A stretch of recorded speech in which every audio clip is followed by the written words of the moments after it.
মনে পড়ছে সেই দার্শনিকের কথা। একজন দার্শনিক নৌকায় চড়ে যাচ্ছে কোথাও, তো নৌকায় চড়ে যাচ্ছে দার্শনিক একা, মাঝি নৌকা বাঁধছে। দার্শনিক মানুষ তো মাথার মধ্যে দর্শন গিজগিজ গিজগিজ করছে, কথা বলার লোক পায় না। এখন মাঝির সাথেই কথা বলার সিদ্ধান্ত নিল। শেষ পর্যন্ত বলল, রে মাঝি, কত বছর নৌকা চালাও? তা তো বহুত বছর, জীবনটাই কাটাই দিলাম। তা ভূগোল চেনো? ভূগোল কখনো দেখেছো? কই যে না, ভূগোল আমি দেখবো কোথাতে, আমি হলাম গরিব মানুষ, এগুলি ধনীদের কাম, তারা হয়তো খায় টায়, আমি ভূগোল দেখিও নাই খাইও নাই। বলে আশ্চর্য কথা, ভূগোল মানুষে খায় নাকি? জীবনটা তো চাইরে নেই, নষ্ট করে ফেলাইছে। মাঝি দাঁতগুলো বাইর করে দিয়ে বলতেছে, স্যার হইতেও পারে। কিছুক্ষণ পর দার্শনিক বলছে, এই বেটা, দর্শন বোঝো? স্যার খামোখাই শরম দিচ্ছেন, এ সমস্ত বড় লোকের খাবার, ওগুলি আমার সামনে বলে লাভটা কি? আমরা গরিব মানুষ, এগুলি আমরা কোনোদিন দেখিও নাই খাইও নাই। দার্শনিক বলছে, বেটা বেওকুফ, দর্শন মানুষে বুঝি খায়? তোর জীবন আটা নাই মিশা।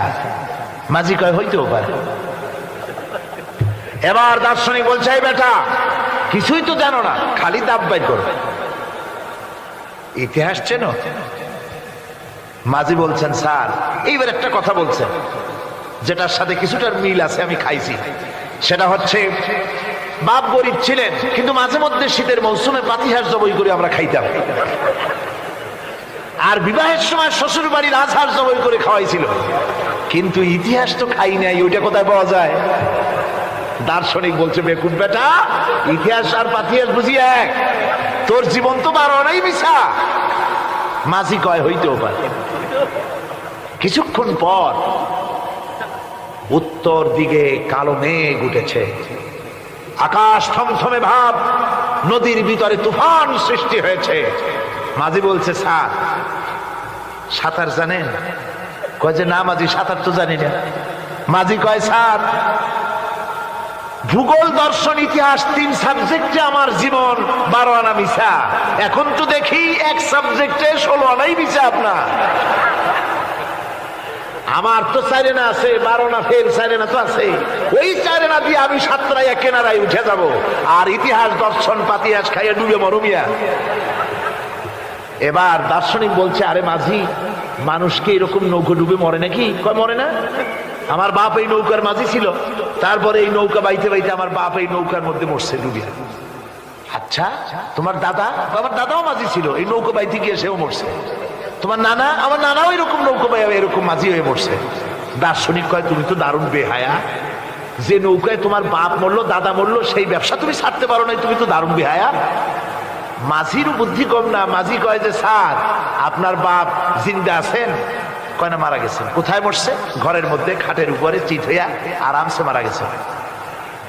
আপনার দাদা? বলে তিনিও ঘরের মধ্যে বাস, ওইখানেই ঘরের মধ্যেই মারা গেছেন, খাটের উপরে। আপনার নানা? উনিও ঘরের মধ্যে চিত হইয়া আরামসে মারা গেছে।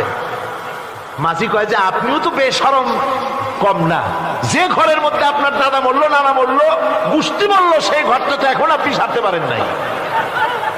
এর দ্বারা মাঝি বুঝাইতে চাইল এই কথা, দার্শনিক সাহেব, মৃত্যুর জন্য সময় হলো আসল কথা। সময় যখন এসে যাবে, সে যে জায়গায় হোক, মৃত্যু তাকে ছাড়বে না। মৃত্যু যখন আসবে, জায়গায় পৌঁছতে হবে, আর সময় যখন আসবে, 1 মুহূর্ত আগে পিছু করা হবে না।